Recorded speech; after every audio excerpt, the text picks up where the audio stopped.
ناظرین، پہلا اسلامی عرب ملک جس نے اسرائیل کو تسلیم کیا، آج ڈرامائی طور پر صورتحال یکسر بدل چکی ہے۔ مصر کا تلخ لہجہ سرائے سینا میں فوجیوں کی تعیناتی تسلیم کرنے والا اسرائیل کو عرب کا پہلا ملک اب اسے دشمن قرار دے رہا ہے۔ مصر اسرائیل کے تعلقات میں حالیہ دنوں میں شدید کشیدگی دیکھنے میں آئی۔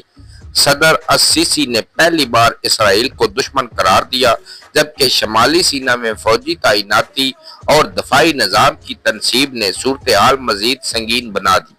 دوحہ پر اسرائیلی حملے کے بعد مصر کا رویہ ڈرامائی طور پر تبدیل ہو گیا۔ خطے میں فوجی تصادم امکانات بڑھ چکے ہیں۔ ناظرین، مکمل ویڈیو کی جو تفصیل ہے، جو سٹوری کی آپ کو کہ کیسے مصر نے اسرائیل کو تسلیم کیا، کیسے اسرائیل نے مصر کی فضائیہ کو ختم کیا، آپ ڈسکرپشن میں پڑھ سکتے ہیں۔